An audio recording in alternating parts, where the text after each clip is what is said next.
এদিকে অন্ধকার হয়ে এসেছে, দেখো তোমাদের আকাশের অবস্থা দেখায়, ঝিরিঝিরি বৃষ্টি হচ্ছে আর অন্ধকার হয়ে এসছে, মনে হচ্ছে এখন সন্ধ্যা, আসলে কিন্তু সন্ধ্যা না, এখন আনুমানিক দুপুর হয়ে এসেছে। তো রান্নাতে চলো চলে যাই।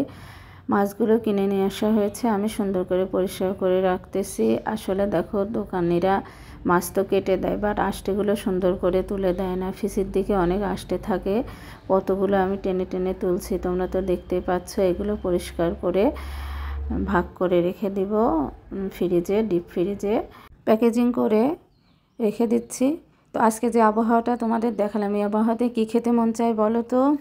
খিচুড়ি। আজকে আমি সবজি খিচুড়ি করব, এর জন্য গরুর তেল ছিল, সেটা ডিপ ফ্রিজ থেকে বের করে এদিকে ভেজাতে দিয়ে আসলাম। আর এদিকে আমি খিচুড়ির রান্নার জন্য যে ইনগ্রিডিয়েন্টসগুলো লাগবে ওগুলো সুন্দর করে কেটে নিচ্ছি। রসুন, পেঁয়াজ ছুলে নিচ্ছি, ঝাল কাটতেছি, আলু কাটবো, টমেটো দিব। বাসায় তাৎক্ষণিক যে সবজিগুলো ছিল আসলে ওগুলোই দিব। আগে থেকে তো কোনো প্ল্যান ছিল না যে খিচুড়ি করব, তাহলে আরও কিছু ইনগ্রিডিয়েন্টস নিয়ে আসতাম বাজার থেকে। তো এখন টমেটোগুলো কেটে প্রসেসিং করছি, আমার অলমোস্ট সব কিছু কাটা হয়ে গিয়েছে।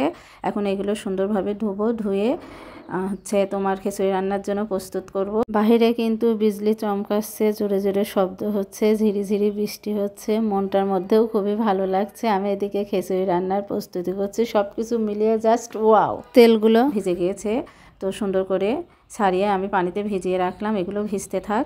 ততক্ষণে আমি চালগুলো সুন্দর করে ধুয়ে নিই। তো চালের ডিশটা সুন্দর করে পরিষ্কার করে এর মধ্যে চাল দিয়ে ডাল দিয়ে আমি সুন্দর করে ধোবো। এবং তোমাদের এই বৃষ্টির দিনে এরকম নরম আবহাওয়ায় কে কে খিচুড়ি খেয়েছো আমাকে জানাবা। দেখো তো এখানে আমি চাল ধুয়ে চালের পানিটা আমি কিন্তু ফেলবো না, চালের পানিটা আমি রেখে দিচ্ছি। কেন বলো তো? আসলে চাল ধোয়া পানি গাছের জন্য খুবই উপকার, অনেক উপকার হয় গাছের। আমি এটা গাছের গোড়ায় দিব, এই কারণে এটা রেখে দিচ্ছি। এবং সব কিছু খিচুড়ির মধ্যে আমি ঢেলে দিয়েছি অফ ক্যামেরা, ওগুলো আর আমি ভিডিও করি নাই।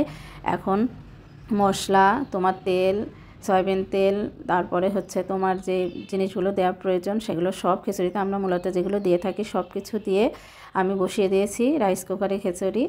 আর আমি এই খিচুড়িতে আমি ঘি দিব, এই ঘিটা আমার খুব ভালো লাগে। আর কিন্তু কেনা ঘি না, এটা বাসাতে তৈরি, আমার আম্মু নিজে হাতে তৈরি করেছে ঘরোয়া পদ্ধতিতে, তো যার কারণে খেতে খুব টেস্টি হয়েছে।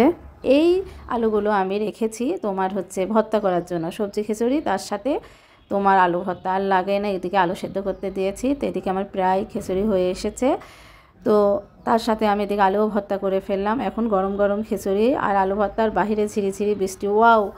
মানে পরিস্থিতিটা কতটা সুন্দর, তাই না বলো?